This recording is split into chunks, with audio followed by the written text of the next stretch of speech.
Welcome to Unsung Heroes with Johnny, Daniel, James, and Sam. Our goal is to leave no hero unsung.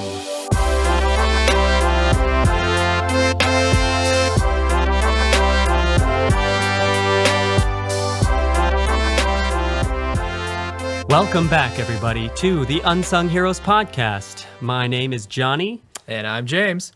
I'm Daniel. And I am Samuel. And so this week we have another episode for you guys of An Unsung Hero. Last week we talked a little bit about Mad Jack Churchill, and we sang a song about him, so he's no longer unsung. Hey, I gotta say, that song, oh yeah. Yeah, that was a good song, guys. It's a lot of fun. Well played. Let's not pat ourselves on the back too much. Well, I was patting Johnny and James in the back because they're the ones who heavily worked on that. I was patting myself on the back. I don't know. Okay, James, thanks. get out of here. As usual, there you go. This week, however, we have Captain Robert Abram Bartlett, and we have Daniel Yilmaz to present him to us. Daniel, why don't you give us a little teaser about this guy?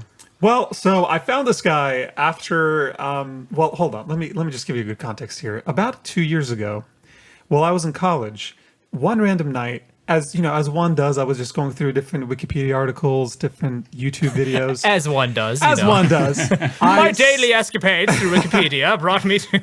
I somehow came across the whole Arctic exploration period, like the late 1800s, early 1900s. And I was astounded that there were hundreds of thousands of people who went to the Arctic in ships and sailed into icy waters and literally into ice as well in order to race to the North Pole and to discover the different natives of the land. So as I was thinking about natives of the North Pole, not the North Pole, who that but is. the Arctic and Siberia and Alaska. like all the polar bears. Yes, that's it. So I thought, you know what? I want to talk to you guys about someone from this period, and I fairly quickly came across Robert the Bob Bartlett. We're not going to call him the Bob. We're not going to. Is that your nickname for him? That is my nickname after. You go through a couple weeks researching a person, and you feel like you're really close to them. So. Oh wow, yeah. That's just Good. Me and Bobby just You're on know each other at nickname this point. terms here. Yeah. Well, it's kind of interesting that you chose this guy. So, well, first of all, let me say I have no idea who this guy is or really anything that he did besides what you've already said. And it's kind of weird that this week have you guys ever just like gone on Google Maps and like just kind of looked around a random, like zoomed in really close to a random spot on the world just to like see what it looks like? Oh, yes. yeah. Thanks really one of my to favorite things. GeoGuessr. Yes. Right. Yeah. Yeah. So like GeoGuessr is one of those games where you can do that, but I wasn't even using that. I was just looking at Google Maps, and I started looking at like Canada and northern Canada, just like going into the like farther and farther north, just like scrolling up. First of all, let me just say, there are a crap ton of lakes in Canada. Like, you guys have no idea how many lakes there are. You thought you knew? No, you're wrong. There's more. It's so interesting. If you go like, if you zoom out to where you can see all of Canada, and you look kind of in the northern region, like in Nunavut, I think it's called. It's one of the provinces. If you zoom out, it looks like there's a lot of lakes, right? If you keep zooming in, more appear as you zoom in. You like click the plus button, right? And it like more pop up as you go in. And it's just like until the whole screen is just little lakes everywhere. It's insane. So I kept going like farther north, just like scrolling. I found this little, like, I don't even know what it is, like a station, some kind of military station or something up in way like northern Canada called... It's the not as well known Area 50 from Canada. No, it's called Alert. Alert. Yeah, like spelled like the word alert. And it's like I zoomed in and went on satellite view, and it's just like almost only one building, and it's like covered in snow. The Canadian government would like to know your location. But it just, I mean, it fascinated me, this whole landscape. It's just like wilderness and like frozen landscape. It just, I don't know, it was just so interesting. I mean, you And think there's like not even any highways or anything there. Yeah. you think about Yeah. places like northern Siberia too, where I heard about this a while ago, where there is a village where it's almost constantly in the below zero Like year round. year round, and people live up there, and I'm like, what are you doing to yourself? You know, you can move away, right? Well, I wonder how many of them can actually move. But That's Yeah, true. that's Yeah, true. maybe their lives don't exactly allow for that, but Yeah, it's just but- interesting. Yeah. And it fits in, I guess, crazy. with the pioneers of this kind of exploration Yeah. up to these regions. And there's also that one island in northern side above Russia where they did a lot of the nuclear testing too, because there was just nobody Yeah. around. Which is, it's really interesting. I'd love to visit places like that. Yeah. So wow. But yeah, I don't know. It really, I guess it got me prepared for this episode for, Captain the Bob. Captain Bob Bartlett. Captain the Bob. Yeah. So yeah. Anyway, Daniel, why don't you share a little more with us about him? All right. Well, without further ado, let's begin. So Robert Abram Bartlett was born in Bugis, Newfoundland in 1875. And he was born into a family of a lot of sailors. And so he inherited that from his family. Like his father was a great captain who set a bunch of records with bringing in a bunch of sorts of fish. And his grandfather was a legendary sailor who was a one-armed man. So he only has one arm. And he sailed hundreds of miles on an open boat up the coast of Newfoundland. And he was like seen as the pioneer who first did that. He's probably looking And he for his has- other arm. I think, yeah, okay, yeah. Until he got hit by a water buffalo. Oh, there you go. No, not that again. I think, hold on, I'm going to look it up because I think Newfoundland is pronounced Newfoundland? differently. Yeah, so Oh, well, yes, correct me, please. the new is the emphasis. So it's Newfoundland. Newfoundland. Newfoundland. Newfoundland. The Yeah, Newfoundland. I mean, it's spelled exactly like Newfoundland, but I think it's pronounced Newfoundland. Oh, well, thank you so much, Johnny, for that. Yeah. Well, all right. Disregard what I said before, guys. Think that I said Newfoundland. All right. Well, so he also has many uncles and other relatives who I cannot list all the names and all the things they did, but these people constantly saved people who were stuck on ice and in the Arctic. So he clearly comes from a family who knew how to boat, just how to boat. He knew how to boat. And so he's the first of 10 kids. So he was kind of seen as having to really take on the family tradition of seafaring. No. So by the age of 17, he masters his first ship and he begins a lifelong love affair with the Arctic. So this guy, and I'll just go ahead and say it now, but he is kind of like Mad Jack Churchill in that he loved what he did, and kind of how Churchill says he wished the war would go on or whatever because he loved being there.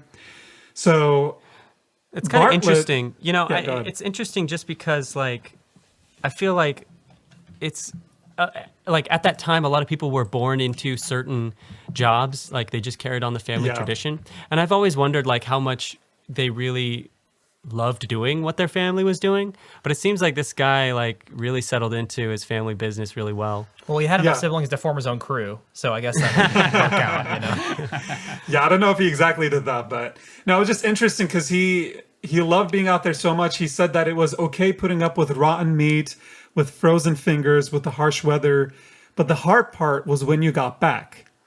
So it's just interesting to me to see this guy. But yeah, he was born around the time of all of the Arctic exploration where he himself spent more than 50 years mapping this area and exploring the waters of the far north, which was called Meta Incognita, which stands for unknown shore, by the early explorers. And he himself led over 40 expeditions, and that is more than anyone before or since, apparently. Wow. So he was involved. Wow.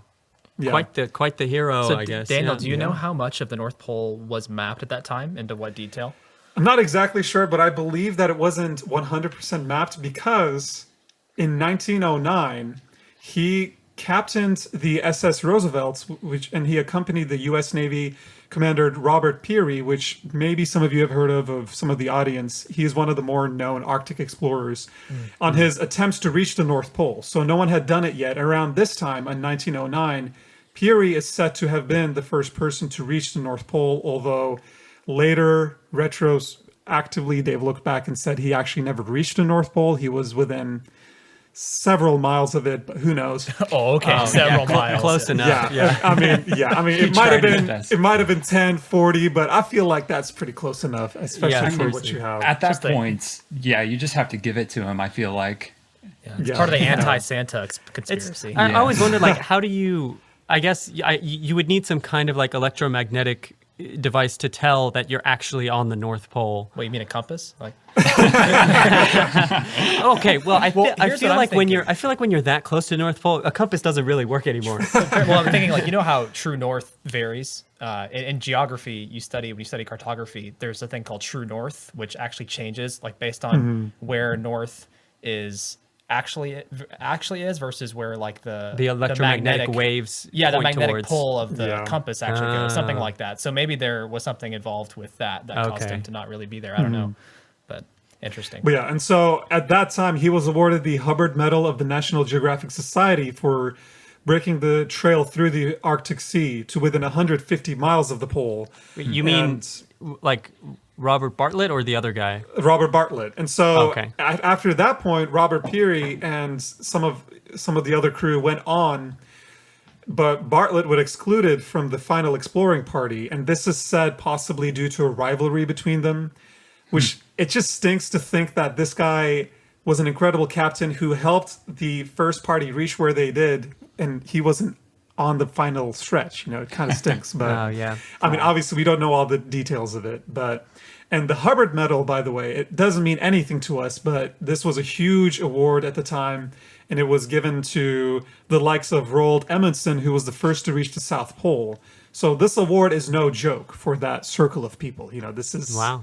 This is pretty high, and even if there was some sort of rivalry between them, Peary did call Bartlett the most valuable of all his expedition members, which is pretty high praise coming from him. So Seemed like a very Wow. capable person. Yeah. It's like the Yeah. MVP of Arctic exploring, I guess. yeah, like if at the end of the expedition he would have had the kill cam, if you know what I mean. A reference that some people might understand. really, really excluding a lot of our audience here. But it's interesting because he, like I said, he was involved in so many expeditions, and he loved the Arctic, and he actually wasn't crazy about society. He always found a way of disappearing. Society. No, really. I mean, Society's not Okay, together. dude, if you like spending time in the freezing north, you probably hate people. Exactly. Let's just Yeah. but yeah, so he was involved in a lot of those, and really, it's said that he only was he would only come back in order to get money so that he could go back out to the Arctic. Wow. So in his time that he spent in civilization, he was a total celebrity. But we'll get to that later. Oh, wow. So perhaps the biggest point of his life comes with the Karlik expedition. In 1913, Vilhjalmur Stevenson, a US-based Canadian Whoa. anthropologist, decides he wants to go back for yet another expedition to the Arctic, and he was one of the pioneers of this movement. So he approached the National Geographic Society in Washington, and they promised to back him with $45,000, which is roughly $650,000 now. Man. So Wow. quite, He just- quite a So did lot he of just money. like walk up to the society and be like, "Hey, can I get some money?" Well, for this? I'm sure, Samuel, I'm sure there are protocols involved that these people were aware of. Like, you have 'Cause- to do. I mean, by this point, he probably had a Petitions and whatnot. reputation for that, right? Yeah, and he's not just the Joe Schmo who walks in and he's like, "Yo, give me money to go to the Arctic." He's well known. So Okay, gotcha. What I wonder what kind of investment that actually is. Like, were they hoping to get money out of it at all, or is it just like a publicity thing to sponsor? yeah, I'm I'm not exactly sure which organization was involved in wanting to further national interest, or who was involved in just wanting more money. Yeah. So who knows? But so he actually wanted more. So he went to the Canadian government, and the Canadian government was worried that a U.S. financed expedition would give the U.S. a legal claim to any new land that he discovered, since that area was subject to claims of sovereignty by not just Canada, but also U.S. and Norway. Okay. So what's new? Countries fighting for Land. land. It reminds me So- of the very complicated legal and political situation of Antarctica. I think there's a really interesting thing you can study about, like, what Antarctica actually belongs to and who it actually is owns the territory? It's a really interesting idea, Yeah. but that's a good question to raise. So the Canadian Prime Minister, because of his worries, Canadian Prime Minister Robert Borden meets with Stephenson in February 1913 and offers to assume the entire financial responsibility of the expedition. So he pretty much poaches this guy from the U.S. Financial Service, and he says, "Dude, we'll pay for everything. Just be under our wings." Wow. And it works because if someone comes and tells me I'm going to finance your whole expedition, I don't care what country you are, you know? Yeah, that's true. Yeah. So he starts to gather his crew, and he chose Bartlett as the captain. And he brought along Carluck. He bought Carluck, which was previously a whaling vessel. And one of his crew, one of his people that he was going out with to look at ships said, "Oh, this is a great ship. Like, it'll do great." But Bartlett himself had hesitations, and he thought the ship was, no way fit for a long Arctic journey. Foreshadowing. That was subtle. I like that. And so in the summer, on June 17th, 1913, the ship Carluck leaves Esquimalt, which is in Vancouver Island, towards northern Alaska. And they're hoping to go over past northern Alaska east to the northern edges of Canada. So they reach Cape Smythe, which is a northern town out of Alaska, on August 6th. So about 2 months later, and they pick up two Inuit hunters, Karaluk and Kataktovik, together with Karaluk's family. And they sail eastward towards Herscher Island, which is where they're trying to go. And Stephenson's trying to collect, different plant life. He has a photographer with him who wants to take photos of the different areas. And at this time, Bartlett begins to worry about the amount of ice that they're going through, but they decide to keep going. However, they keep getting stuck in ice and keep being pushed back. So by September, in about a month later, after having gone eastward, they start drifting all the way back westward because of the ice, which I feel like before reading about this, I didn't ever consider that idea of getting stuck in ice and the water just moving you away. And I feel like that's a horrible, scary thought. And I just can't believe these people would volunteer to do that. I can imagine it's really demoralizing too. You just go that far and then get stuck. I mean, like, Yeah, it's like you can't do anything about it. you think about how frustrated you get, like driving in mud and just getting in that and getting stuck in that. And nowadays we have those massive, ships that go through the Arctic and they just plow through the ice, Yeah. I imagine it wasn't quite like that being a refitted whaling boat. Yeah. Probably not. So they decide to stop around September and just winter in the ice. And around this time, and so they're on the northern edge of Alaska. And Stephenson decides to leave the ship with a small hunting party because he says they're running out of fresh meat and they need to resupply. And he was expected to be gone about 10 days and would return with food. But the ice in which Carluck, the ship, was trapped began to move and push the ship westward and then even towards north after that. So Stephenson and his party never returned. Now, some say that Stephenson knowingly left the ship to abandon the people to their faith. But I mean, some people say that's not, like, why would he ever do that? He was just going on a hunting trip. So I just wanted to add that in there for some drama. I personally don't Daniel's think gonna spill the tea. I personally don't think he would just leave these people there. I mean, he might have. He might not have thought they were going to die. He just thought, I mean, whatever, they'll go back. They'll find a way. I don't know. Who knows? Let's not interpret into that now. But. So did he, where did he go exactly? I quite honestly didn't follow his trajectory, but Stephenson Did he just go back to civilization? Yeah, he goes inland with the party, and they find civilization, and they're fine, and they go back. So Okay. Yeah, he didn't get lost in the wilderness. Oh yeah, no, he didn't get lost. I mean, And the movie Revenant starts from there. and Leonardo DiCaprio wins Best Actor. No, so the area they're in right now is mapped, and they know where they are, so it's not Right. Oh, super gotcha. scary. Gotcha. And this was Stevenson that did this, right? Yeah, so Stephenson and other crew. But back on the ship, Bartlett and his crew have completely left the land, and they're just floating on icy waters. So they're just on an iceberg, like floating away? Well, just icy waters, so not like a straight up iceberg, but Okay. Okay, you know. they're probably around icebergs. Yeah. Sure. So that people start freaking out. I mean, I would. And I think one thing they look back to is about 20 or 30 years before there had been one famous incident of a U.S. vessel that got stuck on ice and drifted on the Arctic for months and eventually sunk, and almost everyone died. Oh, dude. man. Until some people tried to go walk on land, on the ice and try to be saved, but eventually they died as well. So some Wow. crews talking about leaving. And so this is the crazy thing to me. I think, how are you going to leave?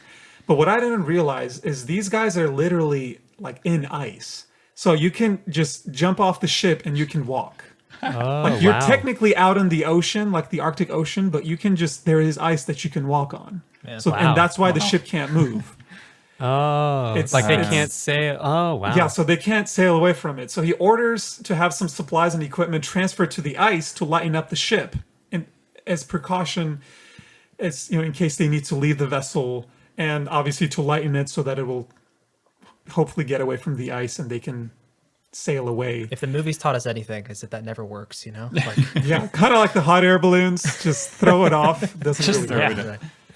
But so they're trying to hunt around this time, which again I just can't fathom. You're stuck on ice, you're just jumping on ice, and you're trying to go hunt. And they hunt about 2 to 3 seals a day.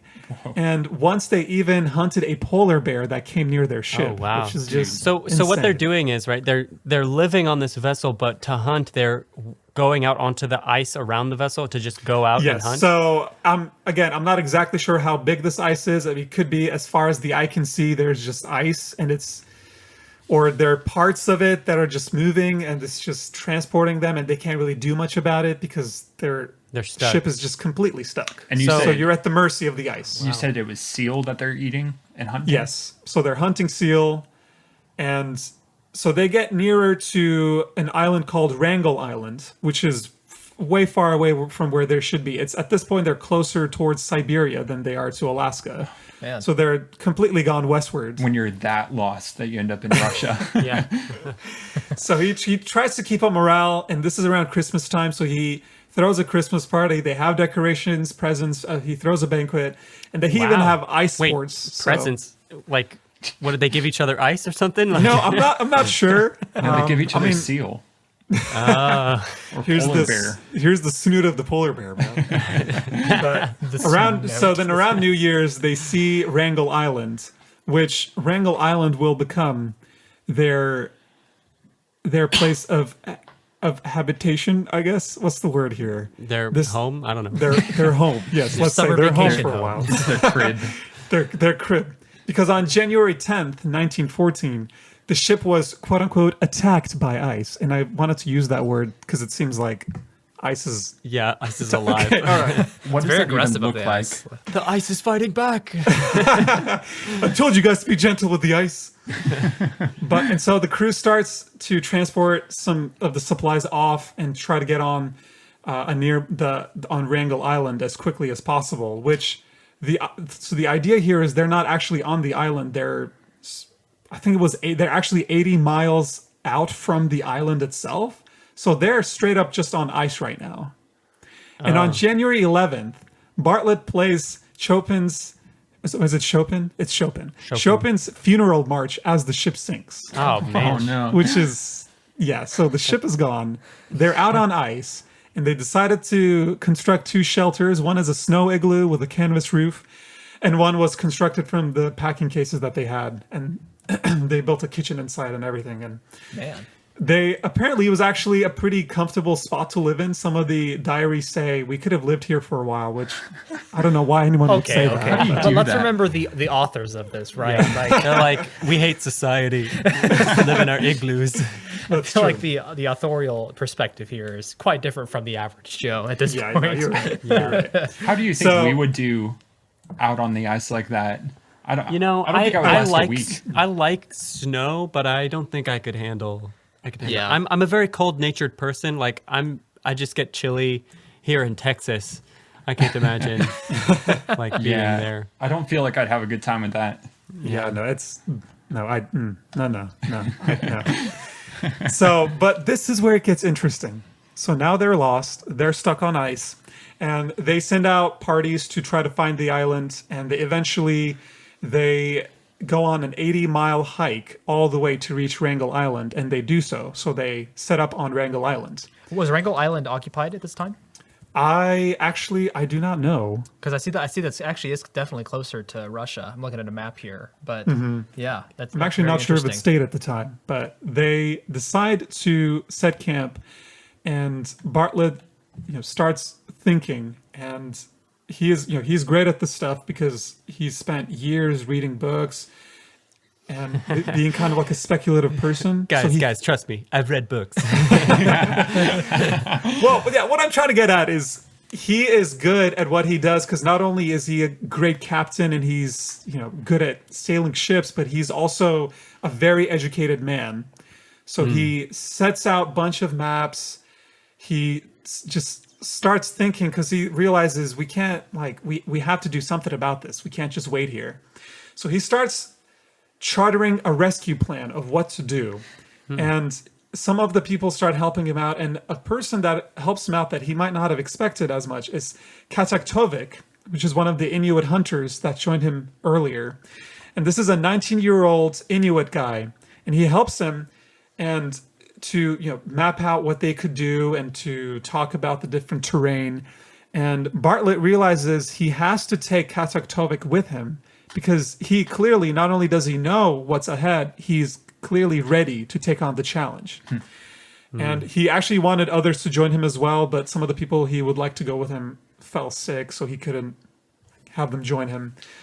So the Bob is just stuck on this island, and he realizes, I'm going to take Kataktovik, a 19-year-old hunter, with me, and us two are going to reach land on Siberia, which is about 150 miles away. Yeah. So they're going to be walking on ice between this island to Siberia, and then walk about 500 miles on the eastern coast of Russia, all the way to East Cape, which is the easternmost point. And from there, catch a ship over to Alaska, get a rescue party, and send them back to get the rest of the crew on Wrangel Island. Man. What do you guys think? Yeah, that's insane. Do you know what time of year this was? So at this point, it is around March. Okay. And so it's probably cold at that time. I mean, yeah, I'm sure it's just cold cold year round. Yeah. I mean, because I think the North Pole's probably cold. No, I was saying I didn't know, you were saying they would walk across the ice. I didn't know if it might be different at different times of year, like how thick the ice was to walk on.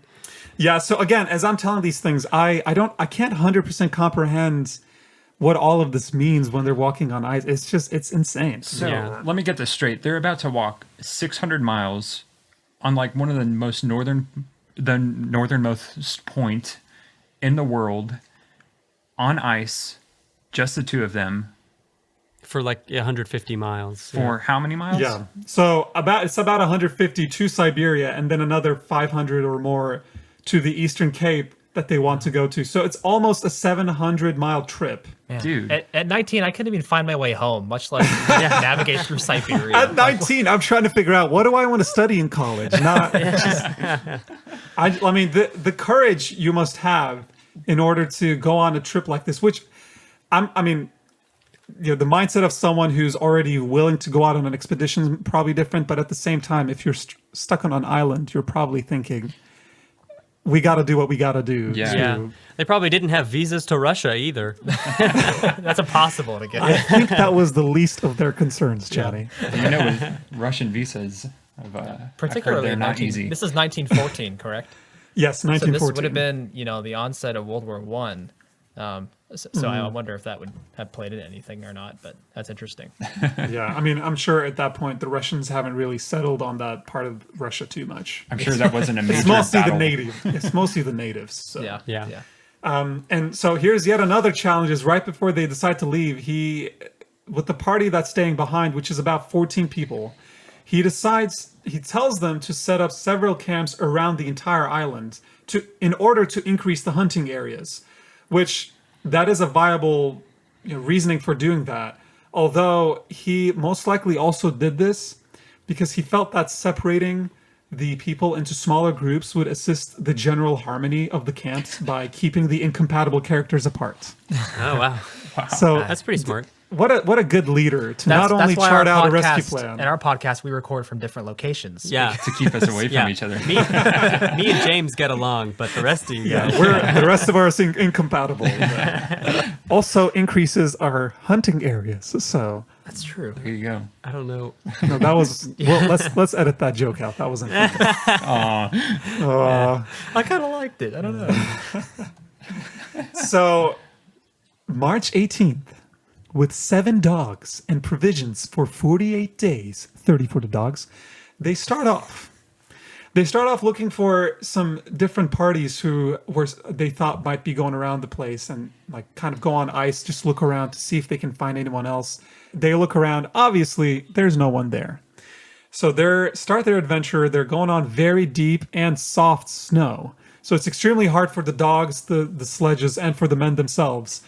And the dogs keep running away, and they keep having to chase after the dogs. They keep having to repair the sledge. Wow. and So they're- they have, you said what, 40 days worth of food? 45? Yeah, so they have 48 days of provisions for themselves, and it said that they had 30 days worth of food for the dogs. Oh man. So they have just over a month to make the 700-mile trip wow. Oh my gosh. across that's Siberia. It's, how many? Wait, how many is that a day? Okay, let's say it was 30 days, 700 miles. so That's- yeah. How when many I did miles the a day is math, that? it comes out to 20 miles a day. 20 miles? And I was going to make this point at the end, but 20 miles a day, and I looked this up according to how far a Roman soldier marched, because been into Roman history recently. But 20 miles a day is pretty much what a whole legion would march in like an average on a day. So this Man. And they these weren't two anywhere near people, snow. yeah, and so way harsher conditions, no just good ways to go, barely any provisions, and they have to march 20 miles a day. So they go off, and Kataktovik hunts seals and bears. And Jeez. Maybe he's the Bartlett- unsung hero here. no, he really is. And Bartlett says that they literally had no time to stop and cook, so they had to eat raw bear and raw seal meat. Oh man. I can't imagine. I love how, like, of all of these things, that's the one that horrifies us the most at this point. Raw seal point. meat. Raw seal? No, that's gross. you lost me, man. I couldn't do it. Everything else was fine, but no. So they're going through blinding snowstorms, which I can only imagine how awful the snow is. So we're only thinking about the weather and the cold, but just imagine the storms and not being able to see anything. Yeah. So sometimes they only covered about 4 miles a day Oh man. Wow. because so they they can were barely see anything. so they were behind. They're way behind. Yeah. Yeah. Okay. Yeah. Wow. So they had to monitor the dog's diet as well, because they only have a certain amount of food. And once they keep going, some of the ice gives, and the dogs fall in, and they have to get them out. So pretty much they're deciding every hour of what to do next. It's exhausting. I feel like not only is the trip exhausting, but having to stop every hour and think, what do we do next?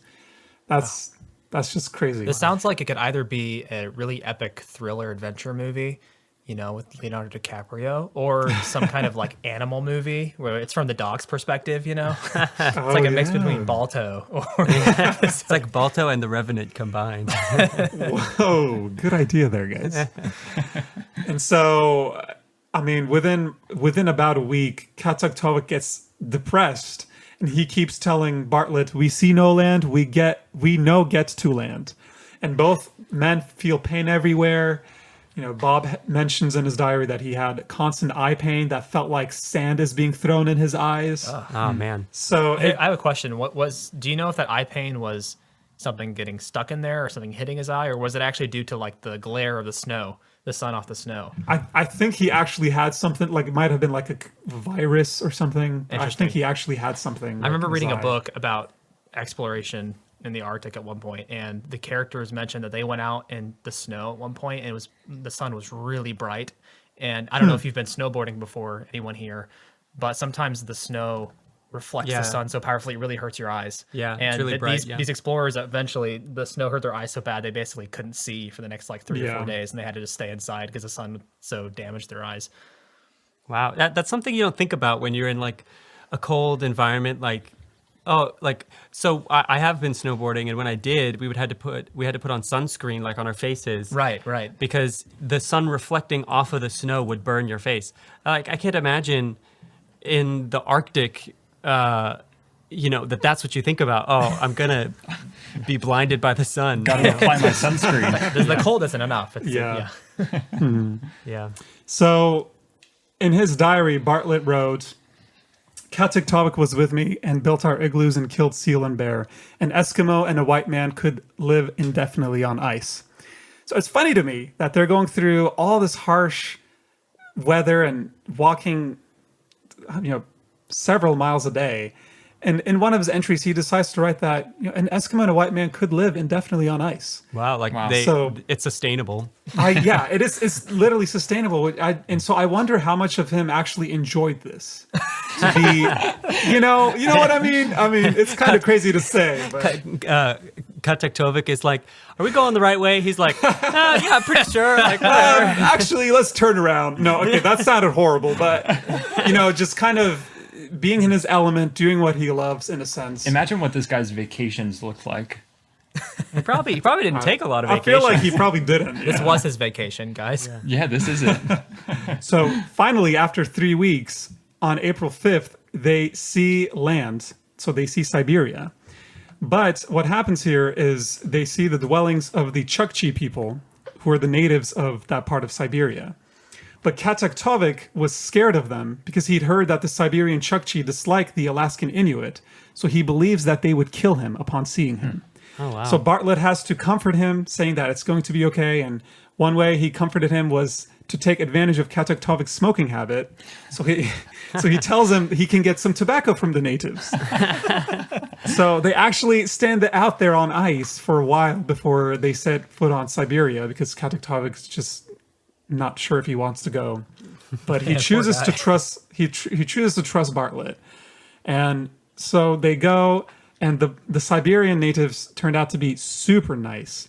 So Bartlett wrote, I put out my hand and walked toward them, saying in English, how do you do? They immediately rushed towards us and grasped us each warmly by the hand and jabbering in great excitement. Wow. Nothing like a how do you do, man. That just opens doors. It's so nice, man. It's super nice. Unfortunately, though, neither could speak the other's language, so they had a hard time communicating. However, they were able to trade. And the Chukchi were super nice in the way they traded, and they would trade a dog for a gun. So Bartlett gave him a gun and got the dog. And there was even an instance where they traded for a dog, and the dog that the Chukchi gave them ran back to his owner's home, and the guy found Bartlett and gave back the dog. Wow. That's just it's just good people. You know? There's so That's a many loyal unsung dog. heroes.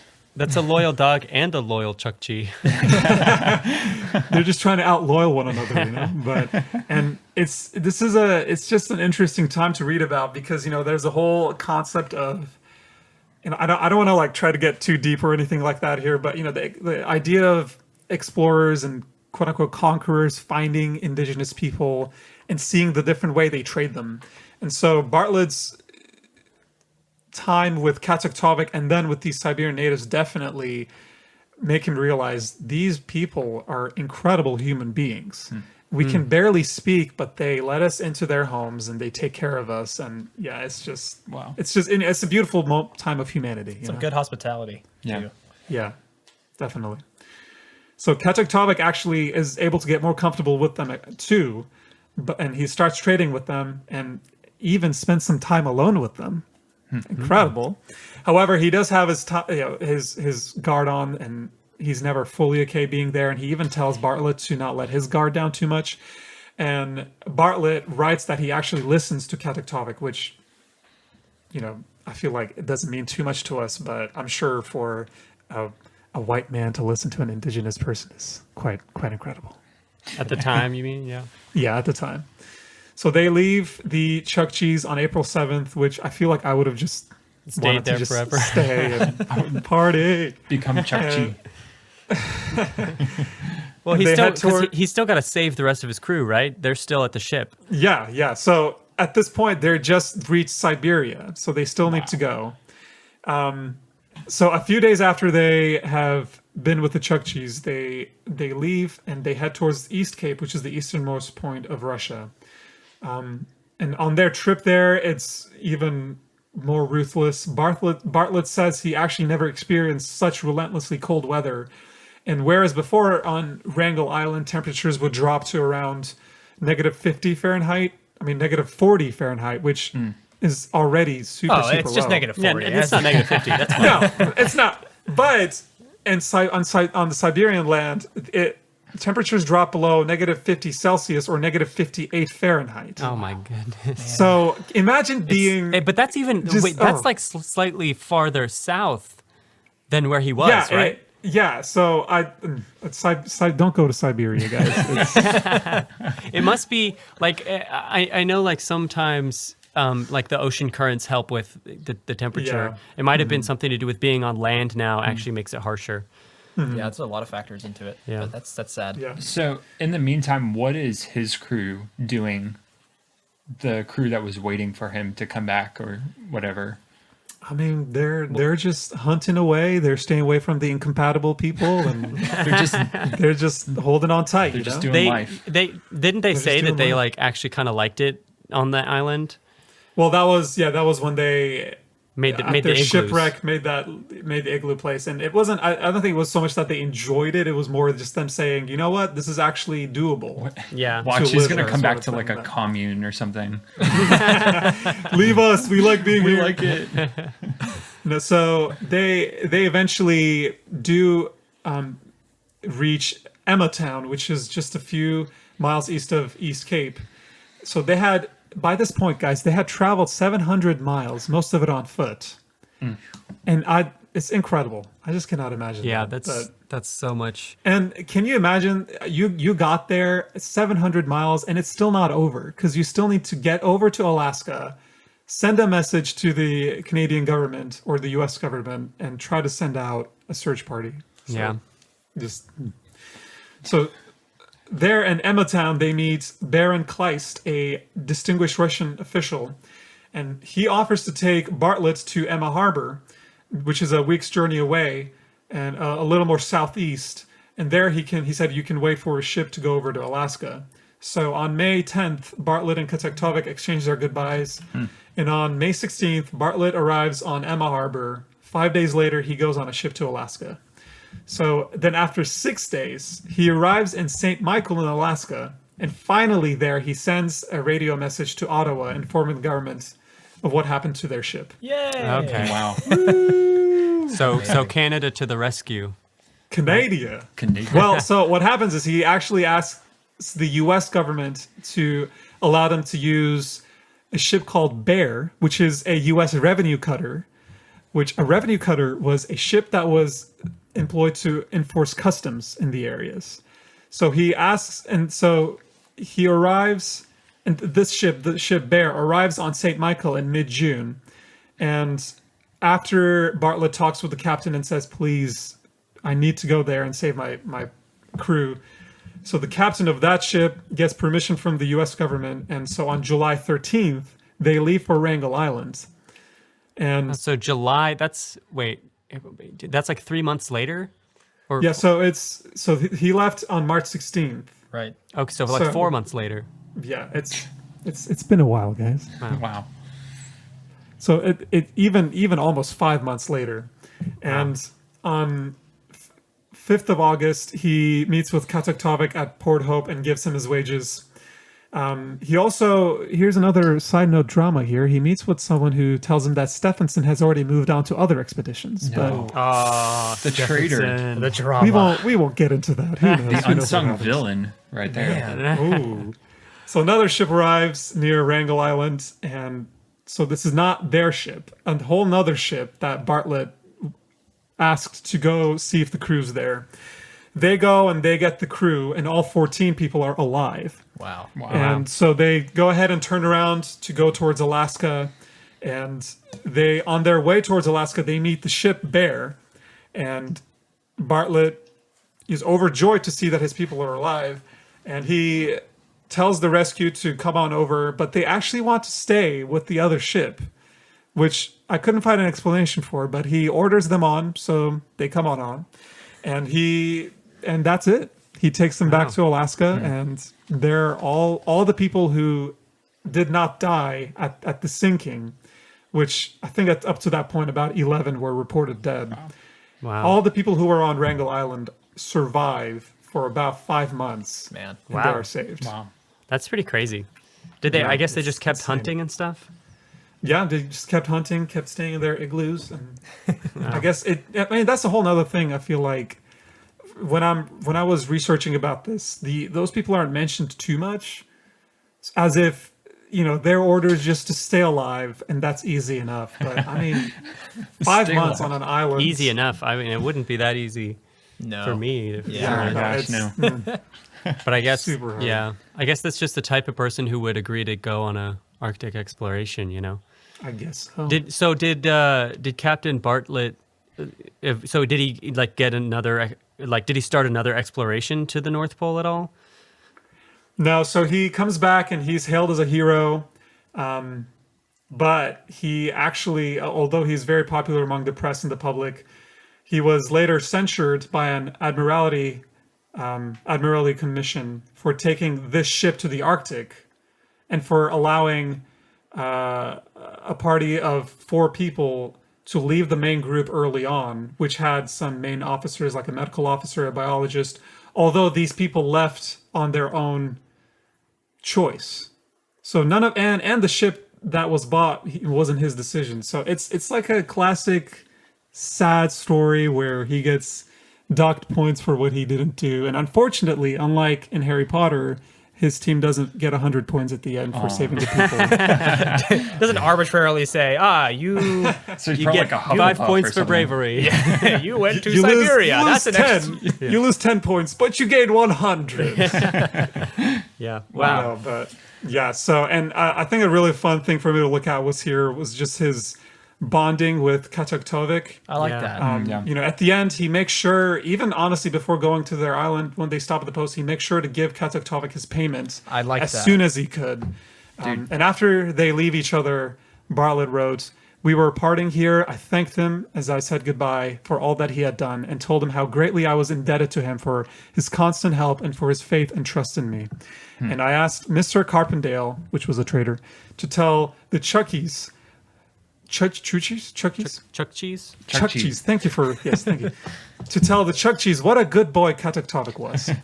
I gave the rifle we had carried on our journey and some of the other things we had with us and shook his hands warmly and parted. And the sad note here is that they would never see each other again." Oh, no. Man, he's like the Inuit Sakagawe, or how you pronounce Sacagawea. Yeah, I know her name's hard to pronounce. But Sacagawea. he's like that kind of character. It's Yeah. almost an archetype, Kinda helped, if you yeah. will. Yeah. So what did Captain Bartlett do? I guess the rest of the time he didn't do any more explorations, or after his reprimand thing. So I wanted to mainly just focus on this expedition. Later on, he comes back. He does partake in many other expeditions. 3 years later, in 1917, he actually rescues the members of another expedition, which is called the Crocker Land Expedition, which was for a land that wasn't even there. It was just reported by someone that there's land there, and there was nothing there. Oh, no. But it's said that these people were the crew of that expedition were stuck on ice for 4 years, Oh, wow. and he goes and saves them. And Jeez. that, Dude. yeah, I just They all have I like can't believe ice it. balls named Wilson at that point. Like, what do you do, man? in the summer, Wilson's melting. But yeah, later on from the 1925 to 1945, he helps the U.S. government during World War II with mapping the Arctic, which I'm not sure what they would want to use that for. I knew he was a World War II unsung hero. Come on, Daniel. What are you doing? I had to add that we in said we were there. going to stay away from World War II. Come on. So now begins the saga of World War II Bartlett. The Bob in the World War II. Part 2. But so as you can see, he comes back, and like I said before, he just loved to be in the Arctic. So what he does, even though he didn't like to be with people too much and didn't like to have too many appointments with people. He actually like became a celebrity, and he found different ways to make money through his popularity. So he participated in a book called The Stag Cookbook, which is about all these recipes from a bunch of manly men who give their recipes. How to cook seal. Yeah. It's like It's a macho cookbook? Is that what? step 1, eat seal raw.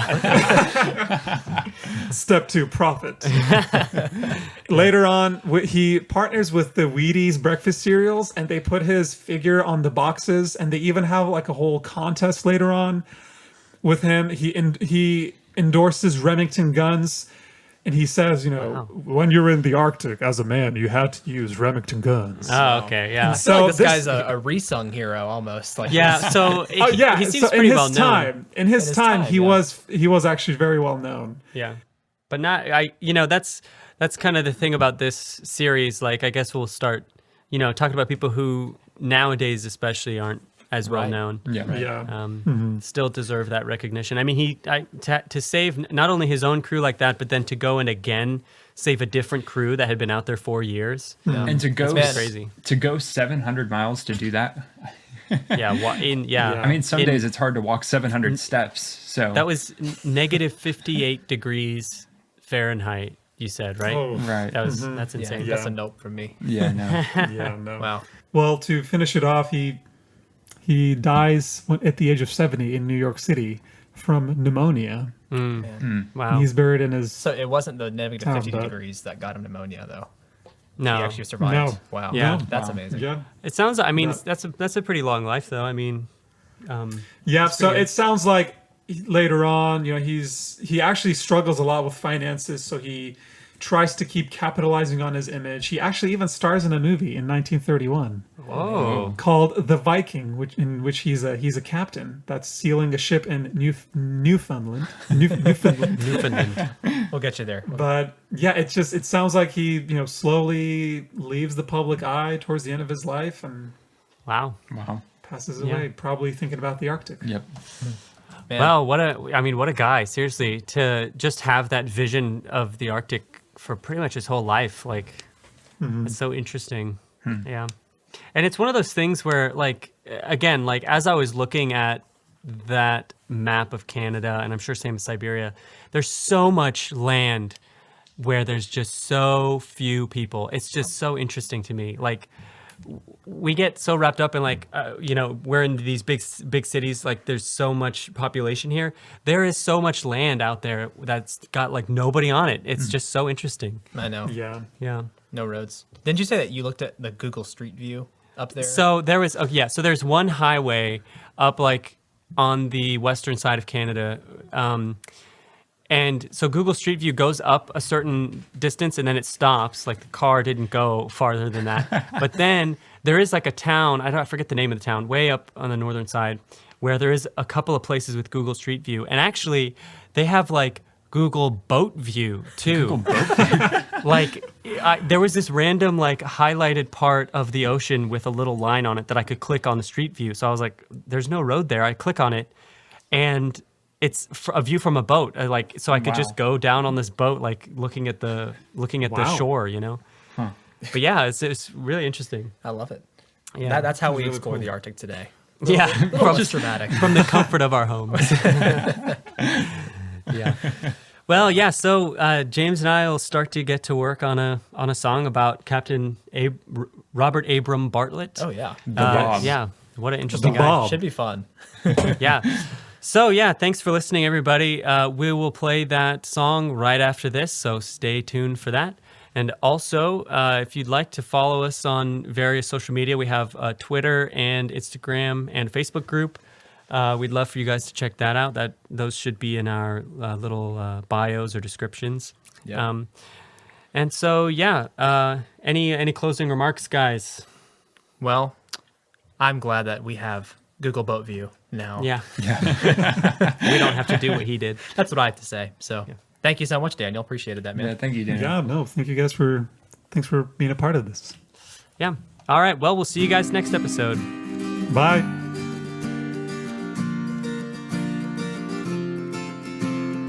Oh, from Canada's ports we sailed for the north. The ice and the sea pushed us back and forth. But Stephenson knew to depart. We should have known that the trouble would start. Westward we drifted, frozen in ice, taking on water the ship sacrificed. Up in the frigid north our ship run aground. Here on Wrangel Island we wait to be found. Our captain we sent on a journey through snow. Oh, Captain Bartlett, you're our only hope.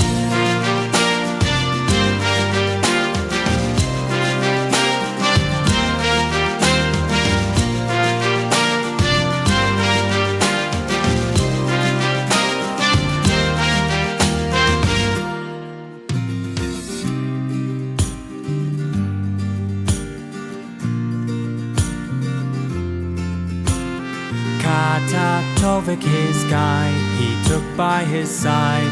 They didn't know if they would survive. The Chukchi were gracious folk. All they needed was one quick smoke.